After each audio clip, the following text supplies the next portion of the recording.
Welcome back to Brooklyn football fans. It's your boy Lolo, and I woke up to this winter wonderland. But just like the Premier League players, they have to get out in the snow. They have to play. Kieran Tierney wears short sleeves and short shorts to play in this weather. So, listen, I'm going to go sweep the steps and get up on the stoop. And we're about to go live with our Thursday Premier League weekend watch list live. Let's get to it. Welcome to the Stoop football fans. It's your boy Lolo, and yes, I got Mr. Mark here. I found it. You found it through the snow. I found the stoop. If you didn't see it, this dude looked like Jack Nicholson in The Shining earlier, trying to get over here with his mask all frosted out. But today is a very special day. We are starting our weekly Thursday series, where we are going to pinpoint the top 4 matches that you should have on your weekend watch list. Because Premier League weekend watch list. Oh yeah. Oh yeah. feel like the Crusher just showed up. That's awesome. So let's get to it. And first and foremost, we are going to be talking about I already told you guys, it was my favorite match of the first half of the season. It was Tottenham, West Ham. And the reason I love it is because Tottenham was winning so bad. And they bring on Gareth Bale for the first time. And then they give up like 3 goals at the in end the of the last 15 minutes of the match. It was fantastic. So let's bring in Najee. Let's have him talk to us about what this match means. What's going on, Najee? Hey guys, how are you? Doing well, Najee, man. good to see you. Doing well. You look warm. If Yeah, we can get the same result we got in the first game, that would be an amazing game, right?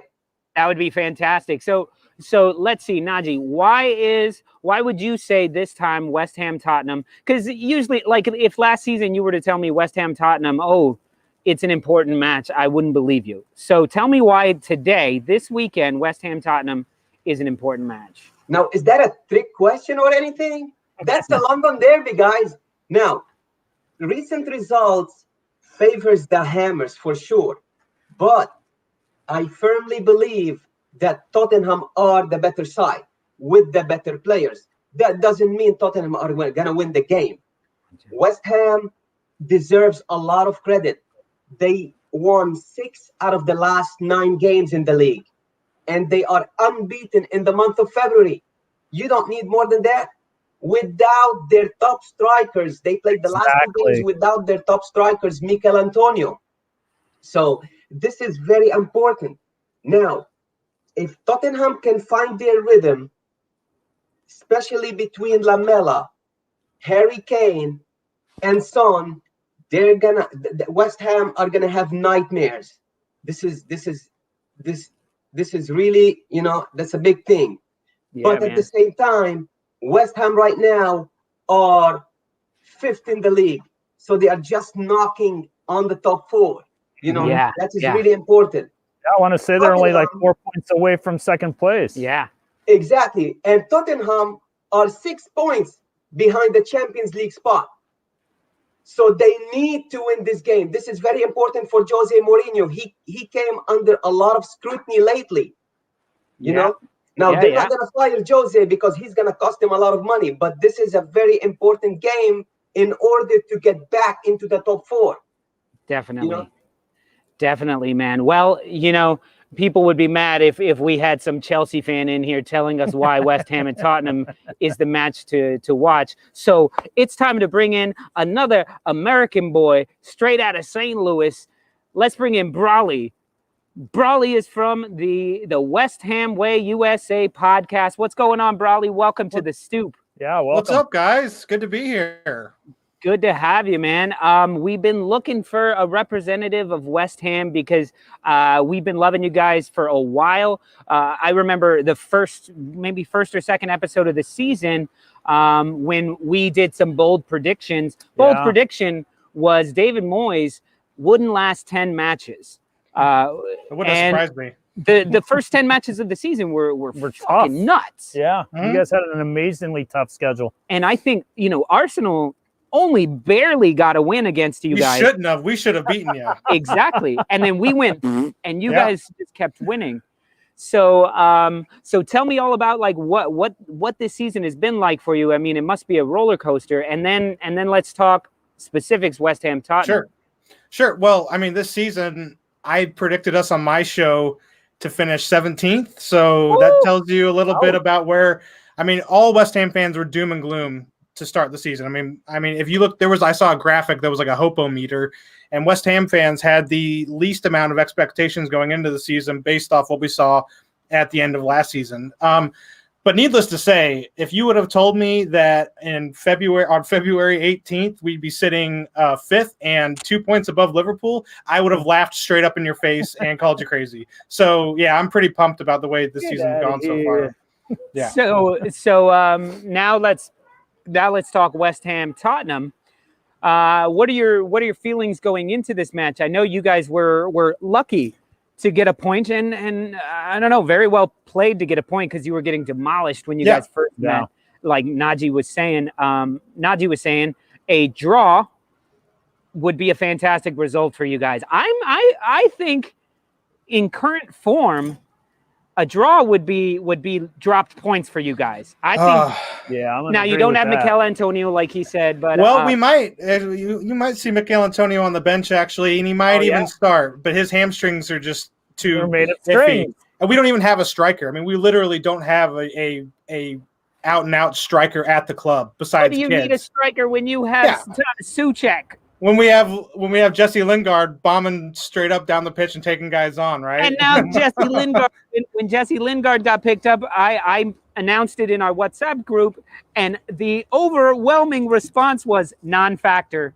Lingard will be a non-factor. He scored 2 goals like 2 days later. Yeah, and he should have scored 2 more the other day against Sheffield United. Yeah.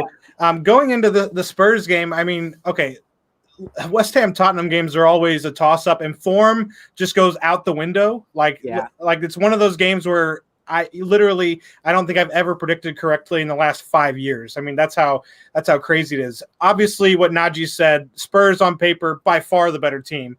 I mean, when you have Gareth Bale on the bench, I mean, we could only dream about having a Gareth Bale, and they don't even need to start him to have him on the field. I know his form hasn't been great, but they can't start him. They can't start. He's shit without a golf club in his hand. He's playing golf on his phone. I don't blame him, actually. Get out of here, Probably. Who wants to play for Tottenham anyway? I mean, I'd rather be on the golf course anyway, right? My boy.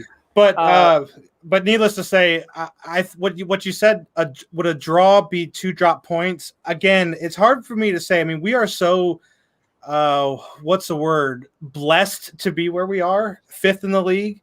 I mean, and Tottenham to be 6 points behind us at this stage in the season is pretty insane. But yeah, if you look at the table, obviously you would expect West Ham to win, but I don't think it's going to be that easy. Now, I am an optimist usually, but earlier I said I thought West Ham would finish 17th, and obviously that hasn't come to fruition. But I think it'll be a good game. If you're asking me for a flat out prediction at home with no fans, it's so tough to say. I think I'll edge it. I'll be a homer and just say 2-1 West Ham. But would it shock me if Spurs came out and beat us 4-0? No, not at all. It would shock me. Well, you know, that's Spurs MO. They're either brilliant or they're terrible. Because I feel like they play to not give up a goal, and if they give up a goal, it kind of all breaks down. Yeah. So as long as you don't do it like they don't do it late in the match, or no, too early in a match. If you do it early in a match, score the goal, it gives them a chance to regain their pace. But if you can keep it 0-0 and then go up a goal, because about 60th minute they're going 0-0, fantastic, we'll take it. Anthony Clark says, not all us said relegation. Ask Brawley what I said. He's giving me a little Brawley. So that's my co-host from our podcast, Tony, and he actually predicted us on our preseason predictions episode that we did. He predicted us to finish in the top 10, and the 3 people that we had on all laughed at him and laughed in his face, and we all said that we might be getting relegated. So I have to give him props. He did predict us. Now, he didn't predict us to finish in the Europa League or Champions League place, but he did say top 10. Wow. It's still a long way to go. Najee, how do you feel about West Ham Tottenham? What did you say? What is your prediction? Guys. Tottenham have won the last 3 games at London Stadium, and Brawley knows that. Yeah. Now, the key to the game. Thanks for reminding me. The key to the game today is Souček and Declan Rice in the middle of the field. They are a great partnership. They are high energy. And although both of them are defensive midfielders, they have 9 goals between them this year. So they are very important for West Ham on Sunday. You know, they are really important. Yeah. I'd agree. But if you're asking me for what the result is gonna be, I'm gonna do it's a 0-0 draw. 0-0 draw. Well, Yep. I don't know if you guys know, but we don't care about your opinions. The most important opinion is this guy right here. It's the Magic 8 Ball. So, Brawley, I need you to go ahead and ask. You can either ask, will West Ham win or will Tottenham lose? It's up to you. Magic 8 Ball that predicted Frank Lampard being sacked. Will West Ham win against Tottenham on Sunday? Oh, very specific. Very He's specific. like, not The next Magic, year. the Magic 8 Ball is going to like that. I really feel it. Most likely. Hey, all right, there we go. Hey, you got to give me fantastic. Well, good stuff there. So look, I tell my buddy, I got a buddy. His last name is Hamer, Hamer, and he's a West Ham fan. Oh, that's perfect. Of the West Ham Hamers. Yeah, that's perfect. So I tell him just about every season, I'm like, West Ham look good. West Ham look at the beginning before it even starts. I'm like, West Ham look good. You guys got a good setup. Here we go. And then he's like, why do you even say that? Why do you even say that to me every year? Cheers for cursing us. So I haven't told him anything this year. Every time I text him, I'm like, dude, you guys are killing it today. Then you guys end up losing. So I just stopped texting him. I think the one time he showed up on the set was the day after West Ham crushed Wolves 4-0. What a day that was. Giving me so much shit, and I was like, you're really improving my mood for this show that I'm supposed to be on. Well, what's wild is not a very happy day, I tell you. But you guys scorched us. Well, Wolves normally walk all over us. I mean, I think you've won before that. You won all 4 games since coming up. Yeah, we're just a show. So it came out of nowhere. I mean, it was really, really incredible. And then going back to what Najee said about Declan Rice and Souček, I mean, I've said it on my podcast, and I know it's really going to sound ridiculous. So just hear me out when I say this. But can you name me a better holding midfield duo in the Premier League than Rice and Souček right now, currently in form? Oh, it would take me like 2 hours to be able to do that, but I probably could come up with something once I consulted the internet and so forth. But the suspense is killing us. Get the Google machine out. All I'm saying is that if you look, I mean, you can look at for Mane, and if you consider them midfielders, most people consider them forwards. You can look at Chelsea and look at what they've got in the midfield. That could be comparable, especially when you have N'Golo Kante in the center of midfield there. Yeah. But really, like I'm talking just on form this year. Yeah. I would have a tough time telling you a better duo in the central midfield than what we've got, and that is really, really crazy. When you sit back and think about it, West Ham might have the best holding midfield duo in the Premier League. I mean, you got to give me the yellow card. Yellow card. Whoa. That's the correct. That was rough. Najee. They complement themselves really well. Now, don't forget, Declan Rice grew up at West Ham, so they didn't pay nothing for him. Souček, they paid nothing for him to bring him from where he came, right? Slavia Prague. Yeah, I think it was an initial loan, and then we paid, 15 million, which in today's money is nothing considered. He might be worth 40 or 50, maybe even 60 now. And don't get it twisted. Nobody knew this dude. Nobody still knows how to pronounce his name, but Soufal. Soufal. That's perfect. Soufal. Souček told David Moyes, you need to get this guy. He's like, who? Souček's our chief scout now. We're just going to bring everyone in from Slavia Prague because that's where those two came from. So we're just going to buy the whole Prague team, which, by the way, Slavia Prague held Leicester to 0-0 today in the Europa League, which is pretty impressive. Wow. Yeah. Just want to say that Tottenham lost 4 of their last 6 games. They lost against Liverpool, Man City, Chelsea. They also lost against Brighton. But I don't seem to see Brawley confident about tomorrow, about Sunday. What's going on, Brawley? These games, as I said, they scare me, and literally form goes out the window. I don't want to come on here and be the West Ham's going to walk all over them and win 7-0, and then everyone's laughing at me, tweeting at me on Sunday after we get walloped that I can sit on a fence pretty well. I'm quietly confident. I will say you have to be, as a West Ham fan right now, you have to be quietly confident. And a lot of people are outright vocally confident. And we have every reason to be. I mean, look at us. I mean, we're one win. I mean, we're out of the Champions League places on goal difference right now, I think. I mean, that's just remarkable. And to be 6 points above Tottenham and 2 points above Liverpool and 8 above Arsenal, that's wild. There's one thing that scares me in that game is that Ogbonna is not going to play. That's true. And Issa Diop came in against Sheffield United and played really, really, really well. He got his goal. And if we can get his confidence back, Ogbonna's going to be out for about a month probably.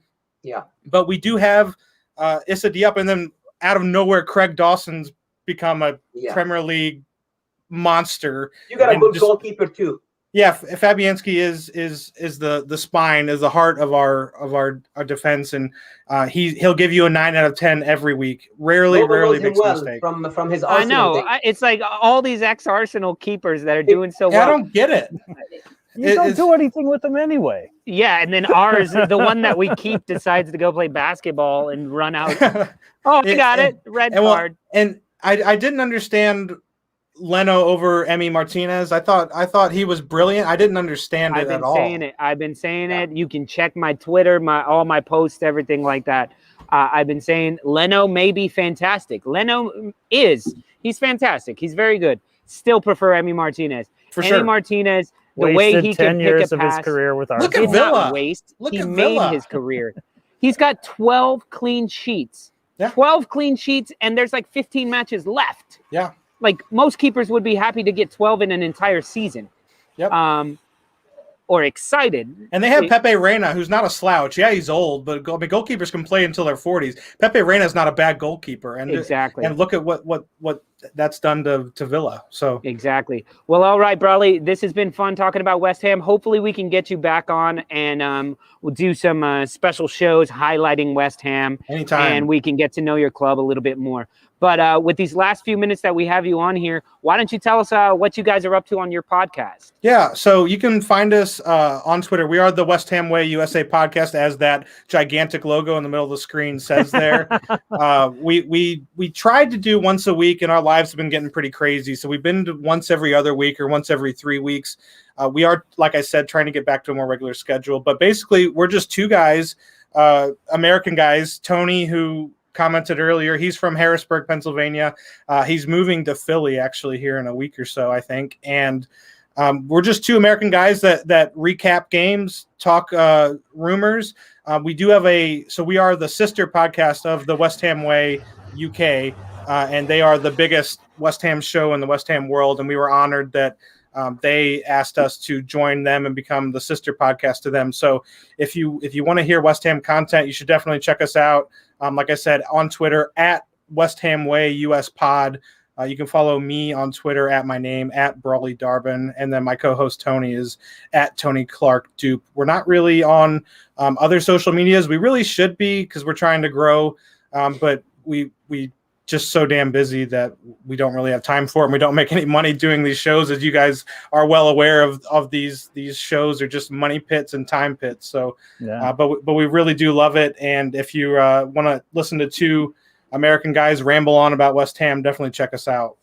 I got to tell you, I had no idea that you guys were related, because when Lolo told me about your podcast and that you were going to be on the show, I tuned in last night after dinner, and and sit there for an hour, and it turned out to be the X, and was it Dave? X and Dave, yes. Yeah. Great stuff, humorous, but I was just like, I'm talking, and he's like, yeah, that's not them. Yeah. So I did listen to you guys this morning, and I really enjoyed it. It was really entertaining, and your love for Declan Rice, I definitely share it. Oh God, yeah, we love a good Declan Rice anything. I mean, you put Declan Rice we could just sit and talk about him for hours. So we're huge. You might buy him next year. Oh, please don't. Why? It's going to take you 90 to 100 million, and then we'll buy him back in 4 years for 15. Well, fantastic, Brawley. We really enjoyed having you on here. We'll have you on again soon, I'm sure. And can I say one more thing? I'm sorry. Just real quickly. If you do go check us out, like he did when went back and listened to an episode, we do have some really awesome episodes. We did an interview with Rebecca Lowe from here in America. We all know who Rebecca Lowe is. Rebecca Lowe. Everyone loves Rebecca Lowe. We all do. And then we also interviewed Arlo White. Go back and listen to that episode with Arlo White. And then we also have had ex-Premier League referee Bobby Madley on twice to discuss VAR and other things. Nice. And his debacle in the West Ham Bournemouth game, Boxing Day back in 2017 that I was actually at. So I would say if you get a chance and you want to check us out, go listen to one of those three or all three of those interviews, and you guys will really enjoy it. I think every Premier League fan should actually listen to the Bobby Madley interviews because it gives a real insight onto refereeing and VAR. Nice. Awesome, man. Awesome. Well, thanks a lot. Everybody who's watching at home, please go to the description area, and it's got all of the info there for the West Ham Way USA. All right, Brawley, your time is up. Get the hell out of here, man. Peace. Thanks. Thank you so much. All right, Najee, good job, man.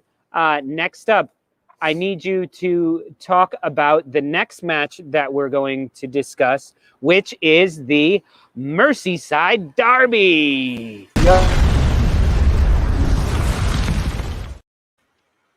Production value.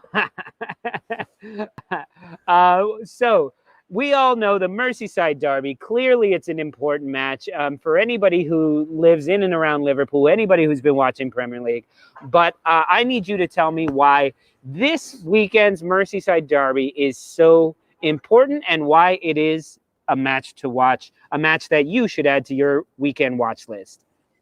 This is one of the biggest game of the seasons for Liverpool or Tottenham.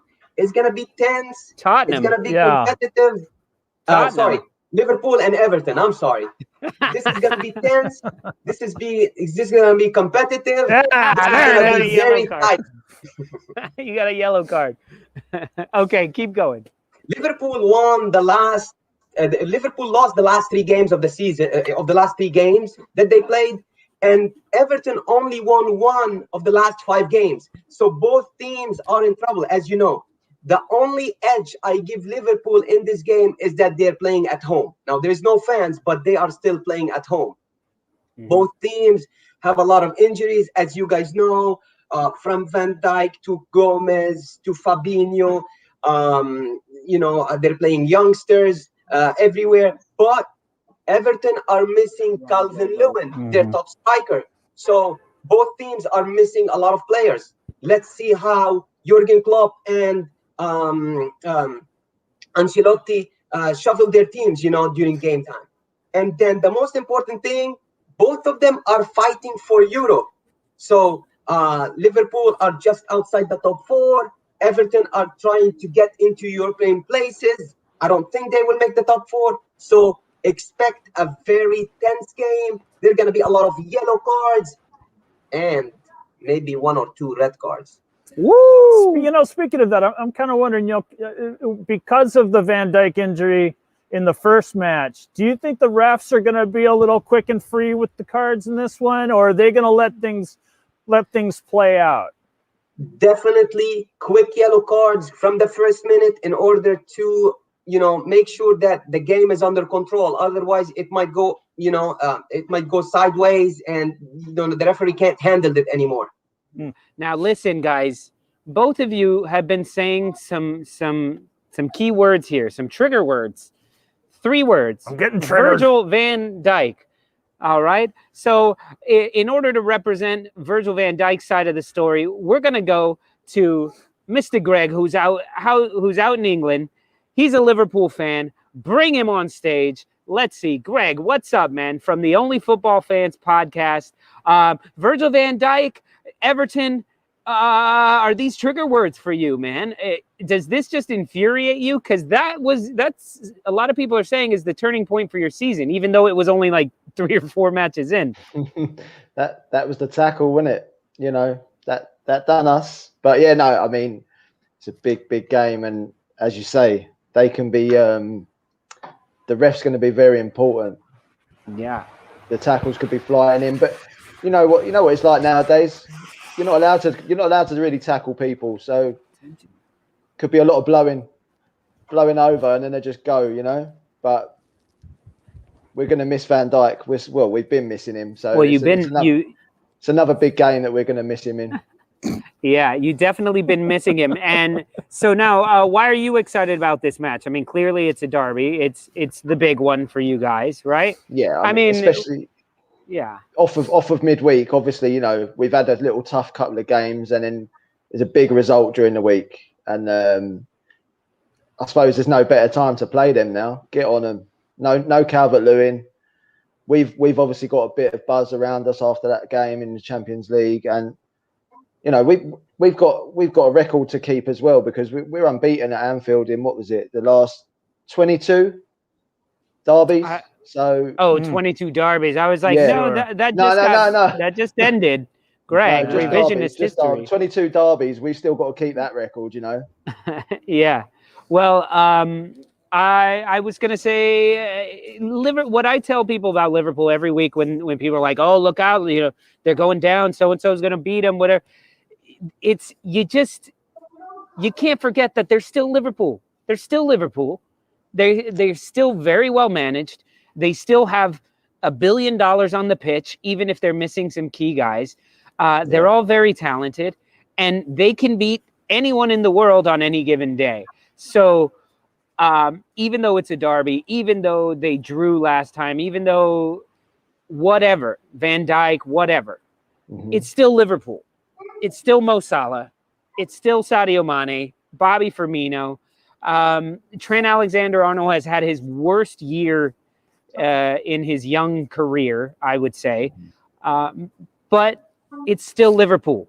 So I see you guys coming out, and I see you guys not even making it a close one, like 3-0 in the first half and then cruising the rest of the way. We've got to come out a bit like Liverpool of, you know, last season. Especially, I think a lot of this season we've started very slow, you know, like very sluggish compared to what we like to do, and I think we're kind of playing into people's hands because they slow our game up, and it's just too slow. It's too pedestrian. So we've got to get on them very quick. Show them, show them what we're about again. Yeah. So let me. Sorry, you got something? I was just, you know, I was curious. I see that James Milner is out. You know, he had that injury last week. How can that affect Liverpool in that match? Well, obviously the experience for him is massive. Like, you know, his experience, who he's played for, how many years he's been about. I mean, he seems like he's been around forever, doesn't he? But it's going to be massive because him going off against Leicester proved, you know, 15 minutes into the game, and then we brought Thiago on, and you kind of saw it. If you watch the analysis of the game, it was his fault for the third one. He didn't even, there's no communication. He just let Harvey Barnes drift, and then he didn't even tell Trent that he's on his shoulder, and bang, 3-1. So it's like, who we're bringing in is going to be important. I just don't think Thiago. Listen, he's a lovely player, and he's had it his own way a lot in his career. Obviously, being with the teams he's been at, Barcelona, Bayern, and that. But the Premier League's a different animal, and I don't know whether he's up to the pace of it yet or what. But you know, he's lovely to look at. But the dark side of the game, the running, is where he's lacking at the minute. Yeah, I mean, he's a playmaker. He's a playmaker, but he's doing a lot of mistakes right now because the Premier League is so quick, like you said, Greg. Yeah. You know, but I wanna remind Greg one thing. You guys won against Leipzig in midweek but this is a totally different competition. Oh yeah. So you know, the Premier League is different than the Champions League, and I don't think that a lot of people are saying, oh, they got a lot of confidence by winning on Tuesday against Leipzig. No. it is totally different. You still come back, and we've lost 4 of the last 6 in the Premier League. I get that, but Right.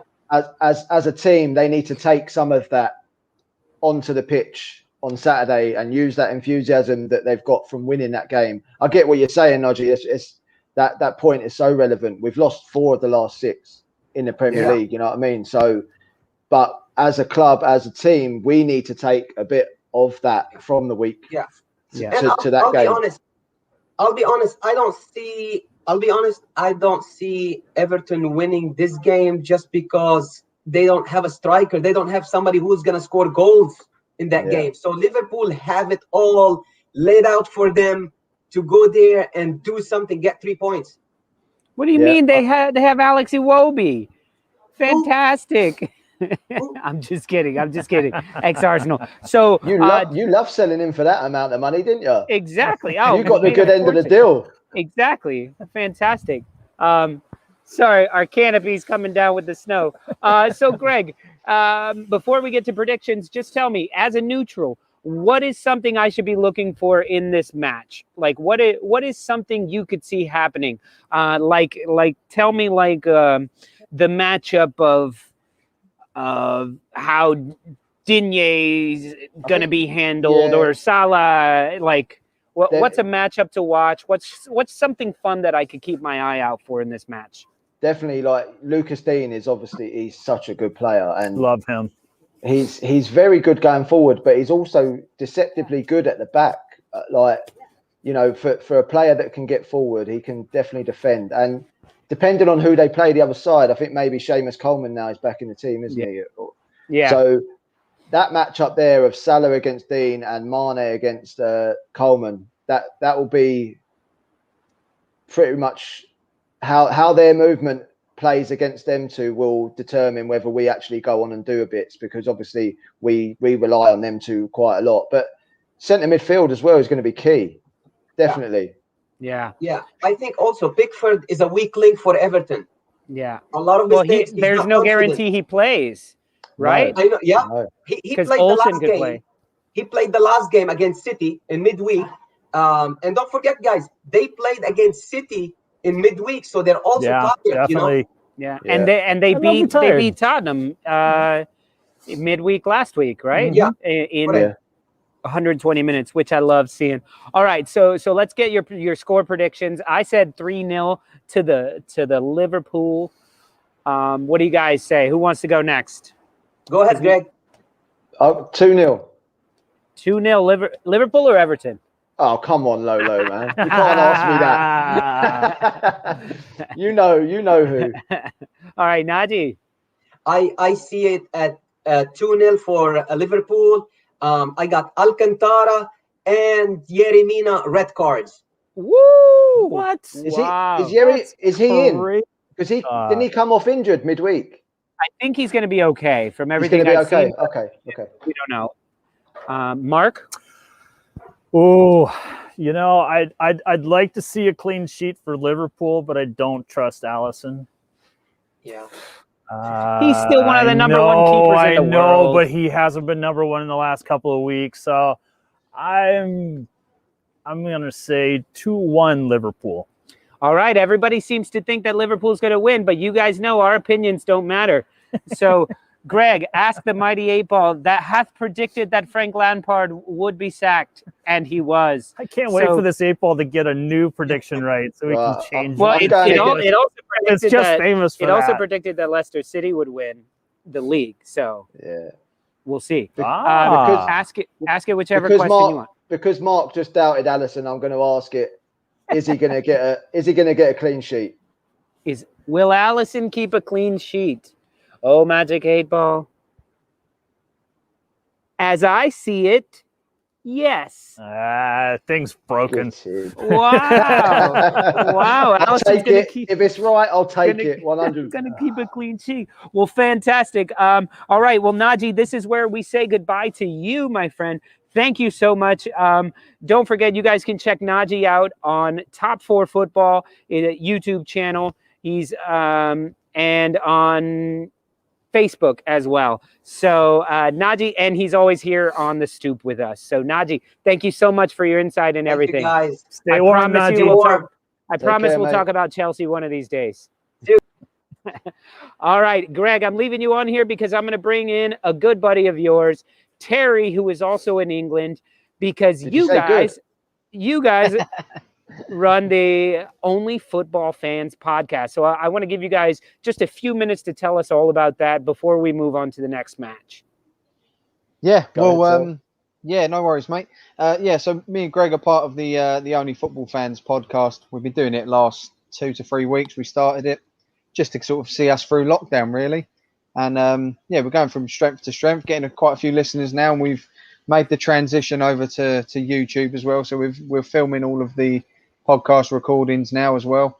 So you can you can catch us over on YouTube, as well as on all the podcast platforms to subscribe to us and give us a listen. We do sort of 2 episodes a week at the moment, where we're breaking down the previous fixtures from the weekend's games, and then looking forward to the ones on the upcoming weekend.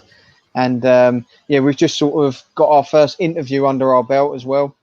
Greg's cousin, who's an ex-Premier League footballer, Jay Tab, he came on last week, so we had an in-depth interview with Jay, about 2 hours long. So Oh, wow. yeah, that's a great listen as well. He's given us some great stories about some big names that are still about in the Premier League now, the likes of Gylfi Sigurdsson that he played with, and yeah, there was Jack Wilshere playing against that he was talking about, and the likes of Yaya Toure that he come against. So there's some good stories in there about some of the players he faced.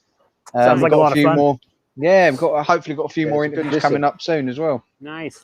Well, Greg, we're just getting some comments in here from an Everton fan that's on here, and he says Calvert-Lewin is fit, and so is Alan. So Alan's dangerous. Yeah, Alan. Alan's a big player for Everton, mate. Yeah. Like, I noticed it when Leeds played Everton. Yeah. Yeah. He keeps everything ticking over in their midfield. He's a handful. And he says Yerry Mina is out. He calls him Jerry. Jerry Mina? That's his cousin. He's out, but Yeah, Yerry right. Mina might be in. Of course, in South America, anyone named Jerry, it's pronounced Yeri. Yeri, come over DCL's here. a big one, though. DCL, if he's playing, that's a big thing for if them. he's fit. So I was going to say, Greg, because you seemed a bit confident, because if Calvert-Lewin was going to miss out, I was going to say it doesn't matter who's up front for Everton. If Alisson comes running past them, mate, you've got an open goal. Well, you'll see DCL, he'll be smiling, running it in the net. Yeah. Well, fantastic. That's really the only way Richarlison can score, though, is if the keeper just That's if he stays on the pitch, because It's kind of hard to score when you're laying on your back. he's in the Richarlison Brazilian. is such a flopper. He's in the I'm sorry. Neymar school of the Brazilian Neymar school of flopping. I think he's so Shouldn't even- overrated as well. shouldn't even be in the Brazil squad, him. No, No, Rafinha should be. definitely. Word on that. All right, Greg. Well, thank you for talking with us, and we will worries, see how this happens. I think we have you back this weekend for the post match, right?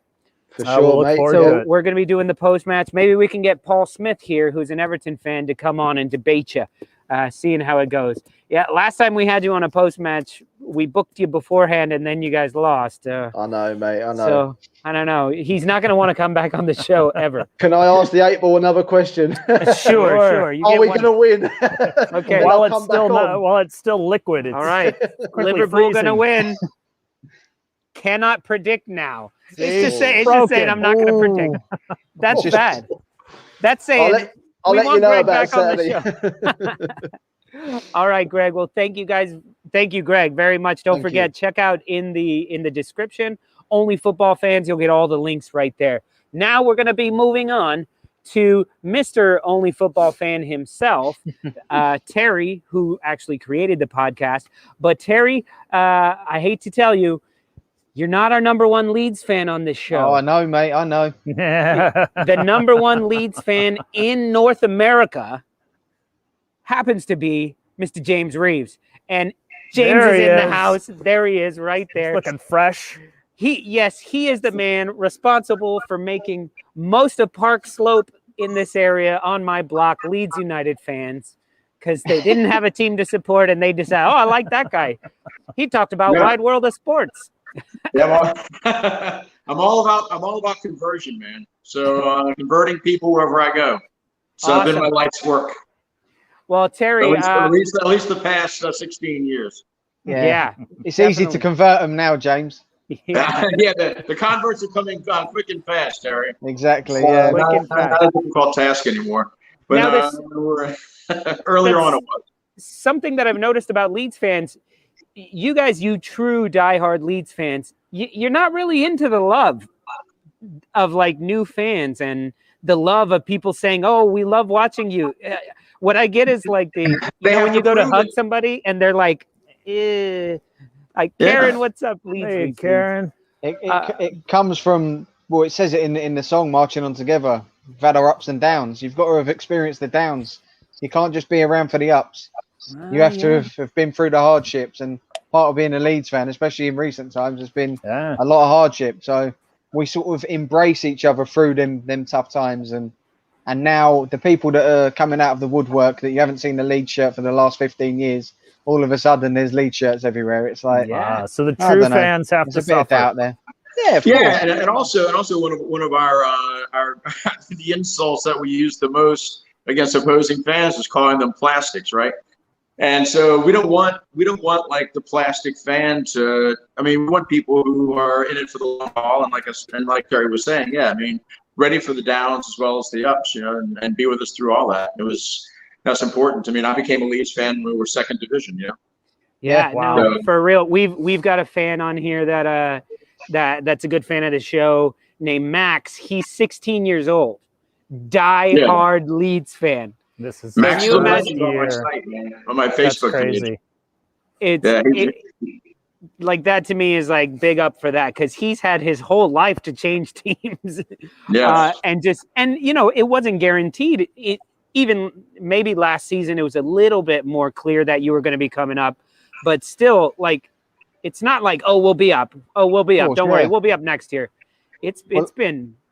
I actually admire people of Max's age group that have support Leeds and have stuck with us through all the bad times, because they've not had any really good times supporting the club. I was on All Leeds TV a couple of weeks ago, and there was a kid on there who was 16, and I said to him, I was like, this must be so amazing for you to be in the Premier League supporting Leeds United, because he's been through League One and the Championship, and to be honest, it's only in the last couple of seasons we've been at the top end of the Championship. A lot of the time we was in there, we was a mid-table, run-of-the-mill team that was, by this sort of time of the year, the season was finished. We weren't going down, we weren't going up. It was just boring, really. Now all of a sudden it's looking good. And now you're the team to watch. When I lived in New York, we used to have conversations about this all the time and say that, look, if this continues, we're going to lose a whole generation of fans. I mean, if we don't get up to the Premiership soon, we're going to lose a whole generation of fans in Leeds. I mean, there's going to be you're going to start seeing people with scum tops and, Chelsea scum tops and everything else, and it's going to be, it's going to be terrible. So it was. I think we were promoted in the nick of time, and now I think so. And I like it. And okay, so enough about the bad times. Let's talk about the good times, minus the result. But hey, you played one of the best teams in the world last week. So today, okay. I've banished it from my mind, Lolo. I'm pretending it never happened, mate. So. Hey, Arsenal's only won like 4 matches this year, so I gotta get the digs when I can get them. But now you guys can put all your attention on this guy here for Wolves Leeds. It's the whimpering wolves. Did you hear him whimper? That was terrible. Did you guys hear? Mark. Hey, I got 2. I got mine. I'll stay polite, Mark. I won't slag you off too much. Oh no, you can. That's what we're here. Terry, come on. I can take it. I got thick skin. Yellow card for Terry for taking. Give him a yellow card. Taking it easy on an opponent. Yeah, I'm very. That's like a dive. It's called lulling them into a false sense of security. There you go. There you go. That's what you guys have been doing for your first halves lately. Giving away the first half and then outplaying the team in the second half. So listen, Wolves, Leeds United. This is another 6-point swing, basically, for the team that wins it, right? You guys, like, all of our teams are right there in the thick of things. Yeah, basically, it's the same thing as Arsenal and Leeds last week, where we're 1 point. I think we're 1 point behind Leeds in the standings, so there'll be a flip flop one way or the other. I'm not sure what to expect. I hear Llorente might be coming in. He might be. He's available. He's available. They won't risk him. They've already brought him back twice, and he broke down in his first game back both times. So I can't see them throwing him in. I really can't see that happening. I think they're going to stick with what they done last week. I think they'll go with Ayling back in the centre with Cooper, and they stick with Strauch in the CDM. I don't think that's the greatest move, but Bielsa's adamant that Pascal is the man for him in that role. Which I suppose, if that man says it, I'm not going to argue with him because he seems to know what he's talking about. So I think it went wrong with the Arsenal game because the reshuffling of the 3 players that he decided to shuffle to accommodate Strauch in the middle. I think we took our time to sort of get into the game, and you boys started like a house on fire. Which never happens. Like, it's not your fault. Like, we completely changed who we were as individuals. And I think that sort of caught us cold, really. And you saw in the second half, we was a different team once we sort of settled into it. Well, we won the second half, so we'll take that. That's what I'm saying. You won the second half against Everton too. Yeah. But I think it'll stick with that. I think I can't see Llorente coming in straight away. No. Yeah, I kind of agree with that. I hope that Bielsa does not do those. I hope that Strauch does not play CDM, and I hope that Ayling does not play center back for us. I mean, I'm hoping that Ayling is back or right back. I'm hoping that Shackelford or someone else comes in, maybe even Stuart Dallas, and plays that CDM position. And then we can have that way we have some sort of semblance of continuity back there in the back. Because that was just a disaster last week. Look, I was reading stats for that match. Strauch had 55 yards of forward passes in that match. Okay, you know what Calvin Phillips averages per match? About 292. Wow. Yeah, there you go. It's the difference. So there was no forward play. There was no link up play, and without Ayling in that right back position, then Rafinha suffers because Rafinha and Ayling kind of have they have a partnership, and Ayling provides a lot of that link-up play for Rafinha. I mean, I just don't know. Yeah, I'm hoping that's not the case. I really, it's going to be a disaster. But my prediction is definitely going to be turned on its head if that happens. I'm the same. My confidence is sort of, I don't know where to be at the moment because I don't know what we're going to do. So until I sort of know, because as soon as I saw the lineup against Arsenal, I was quite quietly confident because I even tweeted before the game. I said I'd bring Shackleton in and I'd drop Click into the CDM role like we did against Villa. And I'd keep Ayling at the back and Pascal at the back with Cooper. It's exactly the team we played against Aston Villa and we beat them 3-0. And it was one of the best performances of the season. And I was quite confident. But then when I saw that Bielsa in his interview was like, no, Pascal's playing in the CDM role, I was like, oh, shit. And I text all my Arsenal mates.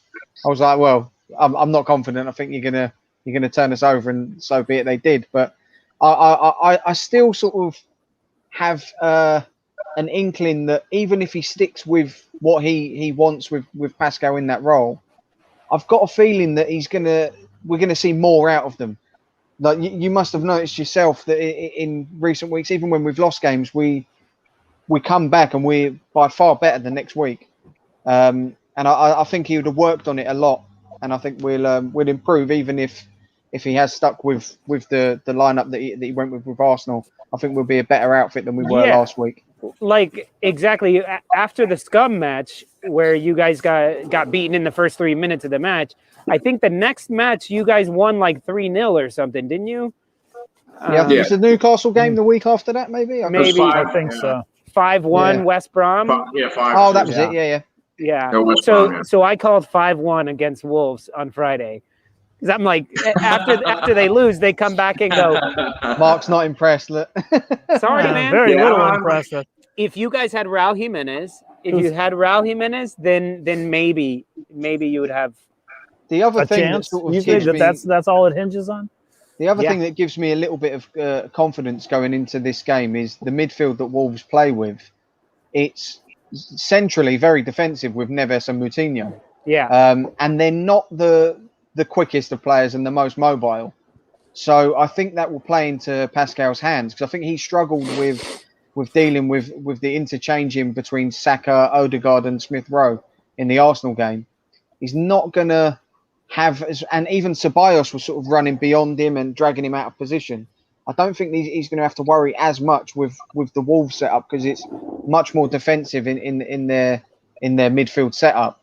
So I think he could be quite a lot more comfortable going into that game. Just personnel, really. Oh yeah, I mean, the first half of that Arsenal match, man, you could have driven a double-decker coach through our midfield. I mean, it was essentially non-existent. And then you're asking Alioski to stick on Saka, which is just a gigantic mismatch. Yeah, it was. I don't know. I kind of share your confidence a little bit, but at the same time, I mean, well, the Wolves do have weapons, and I'm still concerned about that high press kind of play and the trouble it gave us, last week, because they can play defensively or they can high press. And there's like those two styles, that you look at with Leeds. Are you going to sit back and wait for the counterattack, or are you going to high press and force Leeds into mistakes in the back? And I don't know. I mean, I'm hoping that they sit back and do the counterattacking thing, because I think that's I would much rather see that. I think that is what to expect. Sorry. I do expect that from the Wolves. Honestly, I don't know what to expect. I watched the Southampton game. First half, I didn't even recognize the team that took the field. They were so lethargic. Their passes were terribly uncrisp.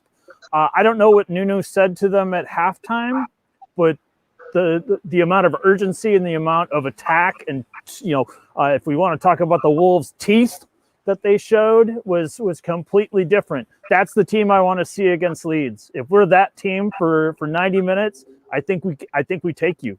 If we are the first half team, thanks, Mr. Director. If we are that first half team that shows up for Leeds and plays like that, you guys are going to smoke us. It's going to be 3-1. Bamford with a brace, Rafinha with a goal, and Willian Jose gets his first goal for the Wolves. Okay. Wow. Okay. Is this reverse psychology, Mark? I'm just throwing it out there because I'm all hyped up. No, and it's the only way I stay warm up here. He's lived his life as a Minnesota Vikings fan, so he's better off saying they're going to lose and being happily surprised. Pleasantly surprised at Friday at 6:00. Friday 6:00. We will be live with James, and we will be discussing the Leeds United win over Wolverhampton. Oh, sorry.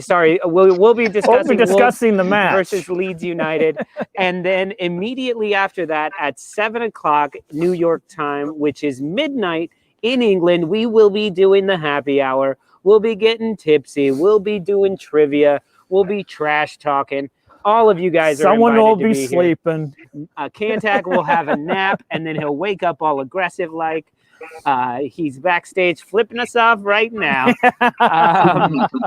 But so you mentioned Nuno and Bielsa, and I just have to say, quick note from a neutral fan over here. This is how much I enjoy Leeds United.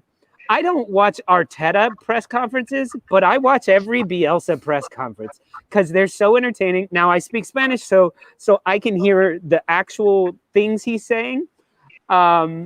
Which don't really apply this time, but somebody asked him, you could just tell he's kind of his whole attitude about everything is fantastic, because somebody asked him, Marcelo,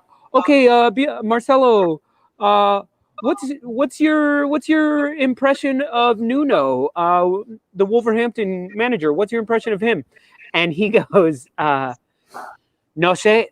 No puedo hacer el acento portugués, which means I don't know. I I can't really do a Portuguese accent. So and then that's it. Next question. Fantastic. Yes. And I'm like, the master of the one-liner.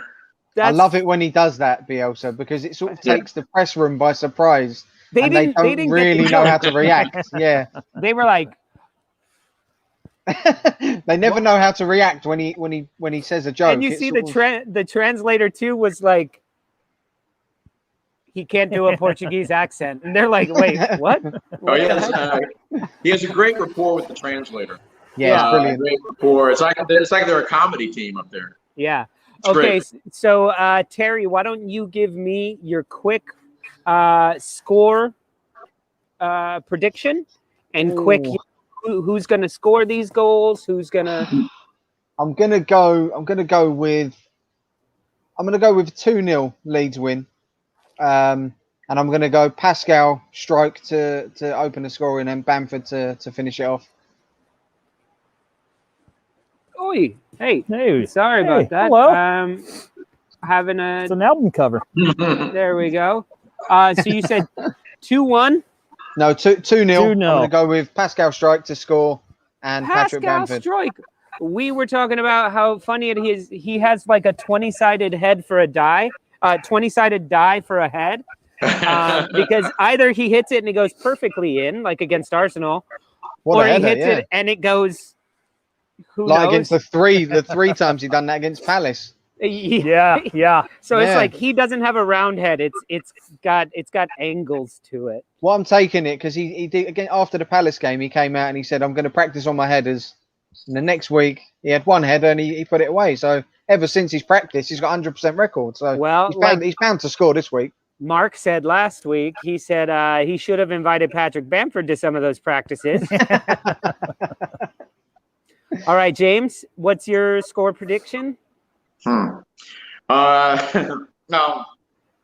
let me preface this by saying that this is subject to change when I see the lineups tomorrow. But I'm going to go with 2-1 Leeds, and I think it's going to be Dallas is going to score from outside the box, and Bamford. Dallas for an outside screamer and Bamford. Yeah. Okay. And I think I don't know if Traore will set up the goal or will score it for Wolves, but he's going to have a hand in it, one way or the other. Yeah, we'd love to see that. He's been non-existent this season. Alioski's going to be on Traore more than likely. I just don't trust Alioski as a defender. So. Karen C says 2-1 to Leeds from me as well. And just so you guys don't know, the reason we mention Karen C, her comments every time she says it is because Karen C is a Patreon subscriber. She supports us every month. She supports us with messages, and we send her back behind the scenes footage and all the photos and things like that. And she is part of the Stoop family. So if you guys want to get in on that, for as little as like $3 US per month, you can be a part of the team and you get a direct line of communication with us. And every time we see your comment, we're going to talk to you as if you were on the Stoop. So I'm going with a weirder prediction, but I'm going to say there's going to be 5 goals in this match. There's going to be 5 goals, and Leeds is going to win.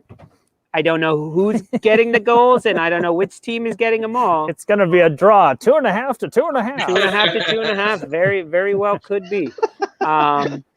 Okay, so there's either going to be 5 or 0. It's going to be 0-0 draw, or it's going to be like 3-2, 4-1. They something hate like that. him at the betting parlor. Yeah, they got to write out this long like sheet of things for me like that. And Gary says, I predict it won't be 0-0. My man, he's my style of betting here.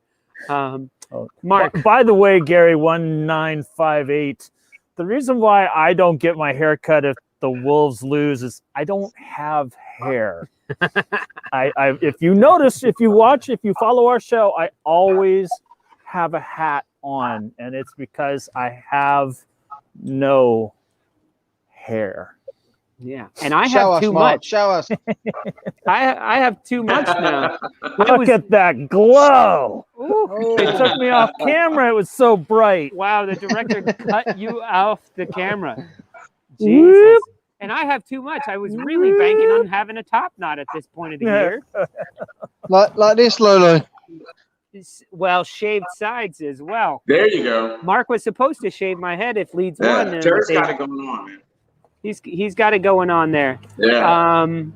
Okay, so what's most important, by the way, guys? Okay, so we all predicted a Leeds United win, even Mark. I did. It's true. Okay, so one of you guys, please. Oh, Magic 8 Ball, that predicted Fat Frank would not last. Go ahead. One of you guys ask it. Can I ask? I want to ask it an out-of-the-box question. Is Luke Ayling going to play at right back? Is Luke Ayling going to play at right back? Most likely. I like it. That's a very definitive 8 Ball. Yeah, all right, sure. James, Yeah. James, it's your shot. Will we see Niall Huggins again? Will we see Niall Huggins again? The Huggy Bear. Signs point to yes. There you go. Because I would, you didn't see him last match. Yeah, I thought he played. I thought he played really well. I mean, for his first time out there, I would have considered actually starting him this match if it wasn't for the fact that he would be up against Adama Traore, which would be a baptism of fire, to say the least. So I don't,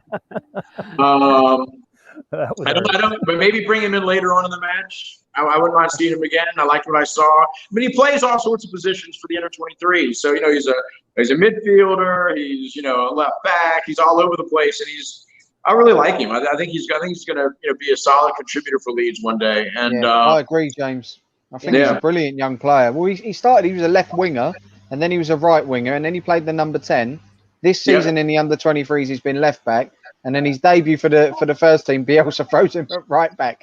It's just, you can't write the stuff. You want to play for Leeds United, really well. You got to be able to do everything. But I'm surprised, Terry. I'm kind of surprised, though. I mean, what's happened with Leif Davis then? Because I was kind of shocked last week when they brought in Huggins instead of Leif Davis, because Leif was on the bench as well. I mean, is he kind of? Do you think that Huggins is superseding him in that position? And I think he might, and I don't know if you heard Calvin Phillips interviewed earlier on in the season. I wonder if Davis has got an attitude problem, because he said if Leif Davis can get his head on the game, he's got the ability to be our best player.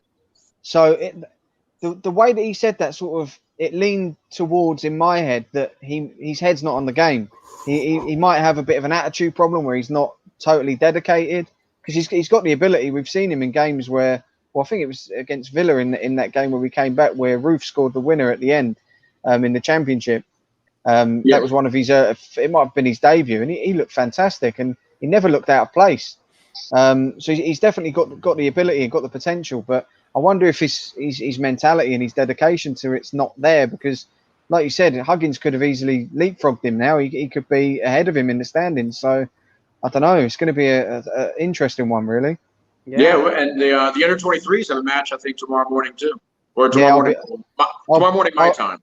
I think it's normally about 1 p.m. in England. So because I normally watch it on my lunch break when I'm at work. So I only watch the first half as well, in case anyone's watching from work. I watch it before I go to work, Terry. So that's the time frame that we're. It's that 2-hour lunch break. So I'm able to get an entire match before I have to go off to work and be at work by 9. So it's awesome. That's brilliant. Well, okay, we got one more guy who has a stake in this match. Mark, what question are you going to ask? Somebody ask who's going to win. I'll ask if you don't. If you got a better one. I don't have anything. Well, Magic 8 Ball, tell me, will the Wolves win this one? Oh, Magic 8 Ball. That predicted Leicester City will win the league. Will Wolverhampton beat Leeds United tomorrow? You're shaking it. No, because it was on the crack. He's shaking it to get the result that he wants. No, it was on the crack, and I shook it, and look what it says. It says yes. Straight up. And that thing lies because I don't see it happening. I'm so Straight up, sorry. yes. But it's a straight up. There's my red card. There's the red card. Thanks, guys. Good night, everyone. The 8-ball got a red card. A 3-match ban for Mark. 3-match ban. No, I need him. I need him here tomorrow. Okay, guys. Well, this has been a lot of fun. But listen, before I let you guys go, just let me double check something right here. Yeah. Okay. So we've had some comments here, and I'm just going to read some of them off. It's from the same guy. I don't know. He says 3-3 draw. Wolves and Leeds, 2 overachieving teams. Fair play to you. Normal season. Both of them are fighting for relegation. Then he said something else about you lost, get over it, sort of a thing. So, Mr. Director Man, do we have this guy's face? Do we have this guy? Is he here? No? Oh, he's shaking his head no. That's John Lawler. There he is. Overachieving team. No. 12th place. That's overachieving. Two overachievers. Overachievers. Let them sing. I'm very happy to see Leeds doing so well, but they're overachieving. God, I hope your father disinherits you. I hope so, Greg, when you go home, I mean, hey, you're shaved. So Terry throws you right in the liffey, and maybe ties a brick to your leg or something. So Terry, Lawler is Lawler's an Arsenal fan, but his dad, who has 30 kids, is a Leeds United fan. That's 20 kids less than last week. It's Ireland, man. It's Ireland. Every week, Nick. You had 20 kids this week. Nick, you should have listened to your dad, Lawler. He had it right, picking the right team, mate. It's like that scene in The Meaning of Life. He never had it right. He definitely did. It's louder in your living room than it is in the Emirates. He definitely had it right. Well, at least it's a bit louder in the Emirates than it used to be in Highbury. So I don't know. I don't think it is actually. Well, it's not really. When you look at the space and it's not as bad. It's not as bad. When we was there last season, actually, when we played during the FA Cup, where I was standing in the away end, we were right next to where the Arsenal fans were. And they were just looking at us as if they had seen the aliens for the first time. They didn't know what was it. It was like, what? They're singing? They're jumping about? What's going on? They didn't know what it was like. It's like we was like breaking the rules. Like. But this is the thing. With Leeds fans, home or away, you're going to have a sing song all the time. When Arsenal go away, the fans sing because you have the proper fans that go away and sing. At home, you're just getting a load of bleeding pie eaters, man. At home games, yeah, it's all corporate, isn't it? It's corporate. It's shit. So that's why we always say, I'm an Arsenal fan since the late '80s, and it just takes the heart. That's what people say. We created a new stadium to. I don't know what we created and built a new stadium for. Highbury was class. Highbury was class. Yeah, I loved Highbury. I thought it was brilliant. Great stadium. Yeah, it was one of my favorite places to go to. Great stadium. I actually think we sort of, the fact that we've been out of the Premier League for the last 16 seasons, I think we've got quite lucky in the terms of we've missed that corporate boat. If we were sort of in and amongst it as we were previously at that time, we'd probably be in the same position where we might have a new stadium and we might have a lot of corporate prawn sandwich eaters, but we've missed that. So you say you're not going to go down that road, and that's what you guys were talking about last week with the Americans as well, with the 49er guys taking a lot of ownership and interest in the team. There's another article about it today. I saw that. Yeah, if Leeds are able to stay in the Premier League, which you will, of course, you're going to do that this year. And then you can maintain your position for the next 2-3 years and build your squad, because that's what you need to do. Let's be fair. Then you're going to get that, higher investment in the team. And unfortunately, what comes next? It's going to be that shit that happens all the clubs, and you're going to become a. Which is going to be Ellen Road is going to need to be expanded. It's going to be they've got plans in place already, haven't they? Angus Kinnear was talking about it. But I think that the blessing with where Ellen Road is and the setup of the stadium is we won't have to do a new stadium. They can just expand, similar to how they've done at Anfield, where they built behind the stadium, behind the stand, and slid it in. I think they'll do it in that sort of way, and just slowly As long as build they it don't up. tear down the Peacock, man. Oh no, that ain't going nowhere, mate. I think the plans are it'll be the West Stand that gets renovated first. So that won't affect anything else, which is good. I like Oscar's idea from last week though too. I like the whole idea of having like bringing back the terraces and really expanding the terraces back up again, like they have at Dortmund. You know, I mean that would be amazing. Class, you know, that'd be really good. Yeah, well, I think they need to bring in that safe standing. You know, if you're able to do it safely, I think that's the way to go. If you're able to do it safely, like you guys know yourself, sitting down watching a football match, I can't sit down. I can't either. It's impossible. Yeah. So if you're able to, well, the stewards at Ellen Road have give up asking you to sit down now. People just don't bother doing it. It's impossible.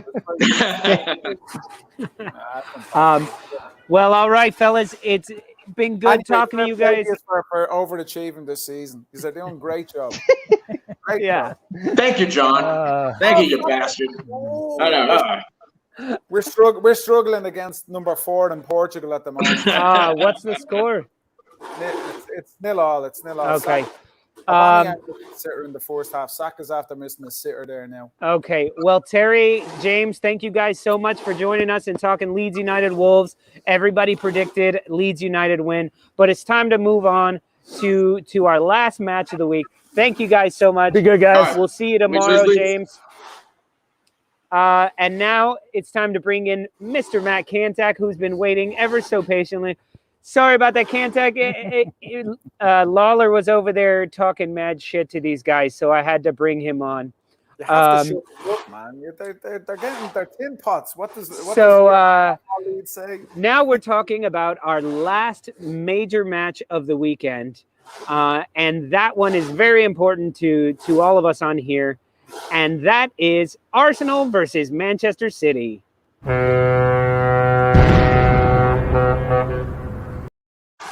You worked hard on that one. You like that? You like that?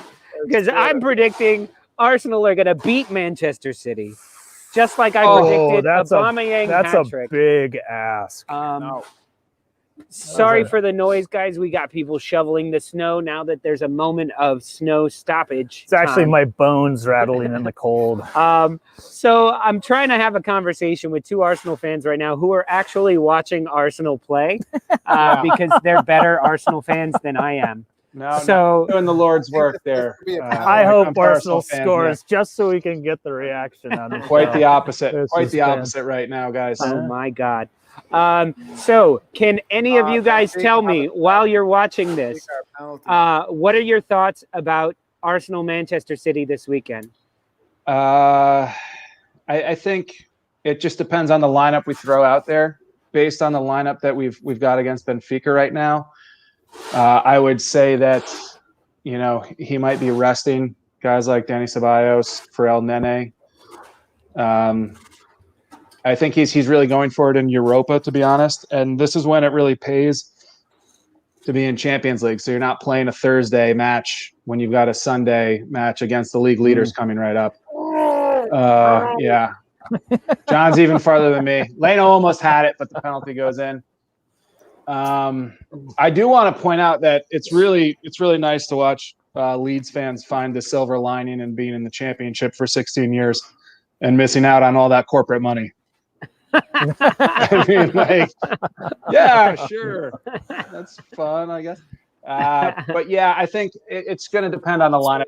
I don't get on our team being able to slow down Gundogan for one, playing like a man on fire. So, is he going to play? He is going to play, but he's pretty slowed up with those injuries. But that's the thing is, like, watching Manchester City the last few matches, it's not even about slowing them down. Now, you may be saying slowing them down, like just slowing down their form, because like it's not like they play super fast paced. They play more like they're playing around with the other team. Like they're doing needless back heels. They're intercepting the ball at will, and then they kind of saunter down the pitch, and before you know it, something has happened, right? And they've Foden's scored. on the end of it, or Mahrez is on the end of it. So many weapons. Weapons.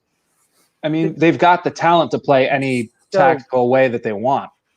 You know what I'm saying? They're hurting right now. Right. And if you're asking me why this is the match of the week to watch, it's just because of the talent that's going to be on the pitch in general, and the fact that Arsenal should be a desperate team going into Sunday, right? Yeah. Gotta just go for it, which is why I'm like sort of cautious that maybe we're going for it in Europa.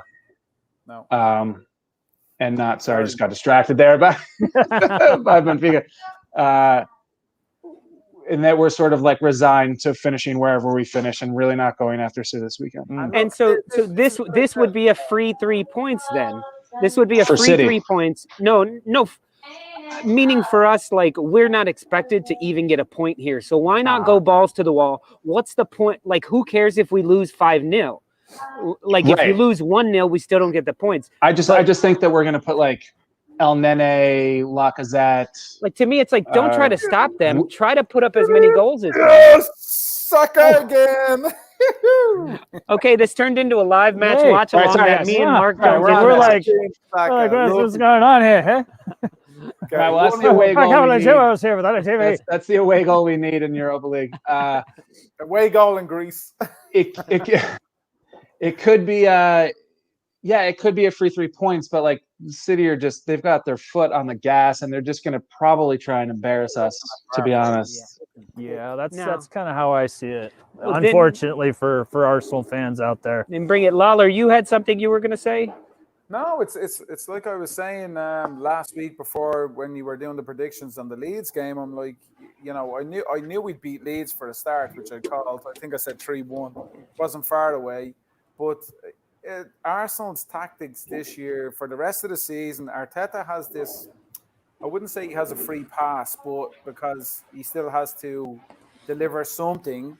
But I would say I don't give a shit what tactics the other team plays against Arsenal. We just have to go out and express ourselves on the football and just play freely, play with enjoyment, and that's it. It's like Matt said, this is a game that you said, Nick, as well. I think Arsenal will beat Man City this weekend. I actually think we're going to beat Man City this weekend, and I think it's going to be a 3-2 game. I think we'll beat Man City this weekend because we've nothing to fear. Arsenal are going to finish mid-table. We're not going to get relegated. We're not going anywhere. Europa League's our hope to get something out of the season. But what else does he have to do? He has nothing else to do. Just go for it. Let the players express themselves, and that's it. And beat that fucking prick Guardiola. I really just want to be on board with that. But it's like you said, like we're not getting to the top 6. We're not getting relegated. Save the players that are playing well for the Europa League, and then teams that are below us or right around us in the league. I just don't see him putting the best team out there against Man City. It's just going to depend on the lineup, to be honest. And if David Luiz is out there, like, so help me God, this is the game where like he makes the difference one way or the other, plays the other way against big clubs. It's bound to happen. Two decent games. On the bench tonight. Tierney's on the bench today, so he's going to be fit for Sunday. Yeah, I read that. He'll play Tierney on Sunday. He'll probably play Cedric right full. I don't think he'll play Bellerin on Sunday. Gabriel's going to be a starter, and I don't know who he's going to put in. I think it's going to be Gabriel, David Luiz, Tierney, and Cedric as Tierney's this weekend. Tierney's about to come on right now in against Benfica. Yeah. So. And then I don't know, like I gave Odegaard a bit of shit because he didn't get many minutes at Madrid. He doesn't get many minutes at the clubs. He's a tidy player. He looks a tidy player at the moment. I really enjoyed him last week. He was creative. He was trying stuff. Not everything fell through, but he was trying stuff. Okay, look, I see Terry and Greg are still here. You guys seem a little distracted, so I'm going to bring them in as well, and get their thoughts on the match as well. Sorry, these guys are watching the Europa League match. Can we get Alice in the center square? Yeah. Where's Anisha? Is Anisha joining now? Anisha may call in. She's out and about right now. But Terry, you seem to be chimed in with or tuned into a bunch of teams out there these days. What are your thoughts on what Lawler and I said, that Arsenal's going to beat Man City? I think you're both deluded, boys. I think City pull your pants down. Going to be honest with you. No, you boys played very well. Exactly. I just said it. Exactly. My turn to talk, sunshine. You just brought him out to say what I said while I'm watching another game. You boys played well against us. I'll give you that. Yeah, 100%. But Man City are a fucking different animal, and there's a reason they're winning all these games. They are going to absolutely spank you, boys. No doubt about it. I love that, man. I can't see it any other way, lads, to be honest. That's because you got smoked by City, man. You got We did, mate. We did. And they're still, Liverpool been shitting. They're still miles above you, boys. They're still scoring goals on them.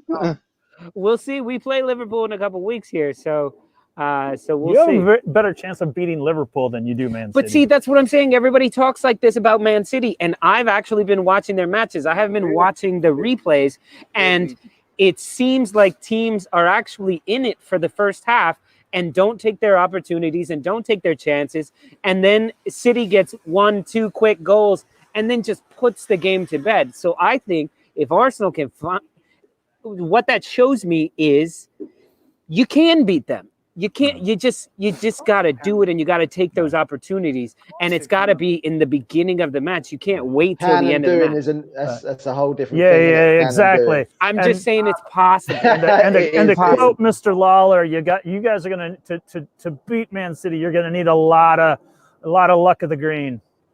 Boy, you need to look at the green in every ball game, man. It's you're definitely going to need it in this one. But listen, Saka is in unbelievable form right now. Saka causes every team fits.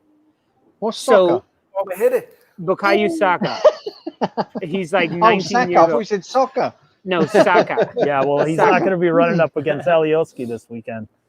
Exactly. He can run around anybody. Emil Smith-Rowe, great player. Emil Smith-Rowe and Odegaard, those three that play together. Two best young players in England at the moment, Foden and Saka, on the same pitch. Quality. It's going to be a great. It's going to be a great match. It's going to be a lot of fun to watch. But if they come out the way with the excitement and the energy level that they came out with against Leeds, yes, I know they're different teams, but what I'm saying is, they haven't come out that way to start a match with that sort of aggression and attacking mentality. And that's where I'm saying the only chance we have is not by sitting back. You could sit back all you want. You could park the bus from minute 1 and still lose 3-0 to City. So that's not going to work. Right, so fucking go for it. Fucking go for it. Yeah, you've got to meet fire with fire. It's the only way of beating them. Like, if we win, it's going to be we won 6-5. The thing 100% in this game is that Arsenal, like I said, Arsenal have nothing to really lose. Arsenal don't have. City are going for the league. City are, City have to win to maintain the distance between them and the scum, and we have nothing to fucking lose. We have nothing to lose. To be fair though, you boys need to get in Europe. We could stand to have a year out. Really? I swear to God. But what happens? Do you think? What happens if the likes of Bayern Munich or someone comes sniffing around Saka? Think he stays? No, he's safe. Yeah, he's safe. Yeah, I do. I agree with Terry 100%. Maybe not other players. No, he's going to be a world-class player. He's only young and he's showing that already. Yeah. And he wants to be picked for England, right? So he wants to be on that European stage in order to get his shout for the England squad. And his position is pretty jam-packed at the moment, right? Like an attacking midfielder. Very top-heavy. You know what I'm saying? So, like, if we're not in Europe, he might be gone. Odegaard might decide to go somewhere else. Well, look, Matt, with all these players, what have we done? So if we lose all these players, right? I don't understand your point there on that, because I'm just saying, like, oh no, our team's going to get picked apart. Our 11th place team is going to get picked apart. Well, it'll be our most promising young players that get taken from us. Like, you can have Willian, fuck off, have Devin. Nobody's picking him. Send them off. I'll pack their bags and drive them to the fucking airport. But if we're not playing in Europe, we're also not signing anyone. To no, I get you. Players. It's not preferable. If any club knows what it's like to miss out on Europe and see your team, see the vultures come around and take all your best players, it's us. That was the beginning of our downfall. So it can play a big part, missing out on Europe. These players need European football. Right, and that's why I think Arteta is really, and depending on, I could be wrong, depending on the lineup we see on Sunday, if we see like El Neni and Nketiah, it'll be pretty clear that he's throwing everything in this competition in Europa just to make sure we're in Champions League next year. I don't think you're going to see Nketiah play a lot for Arsenal anymore. I think he's gone. Well, then why is he on the bench? Because he's on the bench to make. That's all you got. What about Florian Balogun? He's probably better than Lacazette at the minute. No, he's not. Nah, Lacazette has been in action. Probably the best our leading scorer. Or was until the last game against Leeds. I think one thing that, and I'm pro Arteta, to be honest. I think, and I know some people aren't, a lot of people aren't, but I think he's after getting the players to sign up to his vision. I think he inherited a lot of shit. He inherited a lot of fucking prima donnas and so on, and a lot of crap. And he's trying to put his own spin on things. And he has the backing of the board. He's the backing of the club. This season is a strange season that for every club. And I think the young players are going to back him, and the young players are going to stick around. So even if we don't make Europe this season, next season, we're still going to have that team, and it's going to improve for the next year. So I'm not so worried about that. So like I said, go hell for leather, man, for the rest of the season. I don't care who we play. If we lose 6-1 to City and we play football, if we go attacking, I don't give a shit. I don't care. I'd rather see them play. I'd rather see them go for it. I don't want to see him start down any. I don't want to see him start a defensive midfield. Two defensive midfield players. Willian. I don't want to see that shit. Nobody does, but I'm afraid we will. You know, like that's my biggest fear about, and what will ruin the match for, neutral fans, because I think just playing City is what's going to ruin the match for Arsenal fans. I think that's a big thing for City, though. I think that they're so good. If you do that, they are actually one of the good teams that can just break you down. It doesn't matter whether you sit in front of them. They'll figure it out. We don't have certain other teams struggle. Certain other teams struggle when you sit in front of them, i.e. Liverpool can struggle, but Man City don't seem to. They seem to be able to just pick holes no matter what. So there's no point. You look at Man City, Greg, right? And everybody said, okay, Kevin De Bruyne comes out of the team, and you're like, they're not going to, they're going to struggle a bit. Gundogan, who was a class player, who didn't get a sniff really, comes into the team, and he's the player of the month. He's banging in goals. He's like a fox in the box as well. They got better. They have been better since been injured. They have. And you look at someone like Aguero out of the team who bangs in 25, 30 goals a season, and they're still doing it. It's like I think the thing that's made them, like we said, better as such since then players have been missing is they're harder to predict what they're going to do. Because they've got so many of these sort of players like your Fodens, your Bernardo Silvas, your Mahrez, your Gundogan, who are interchangeable, and they all just swap around. One will drop into the 10 role, one will pull out wide, one will drop into the number 9, and you can never predict who's going to go where, and they're all opening spaces for each other.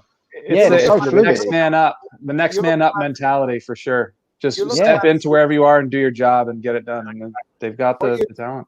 What you just said about Man City, right? So it's almost a not a carbon copy of Spain. The way Spain won the Euro, Spain won the World Cup back to back.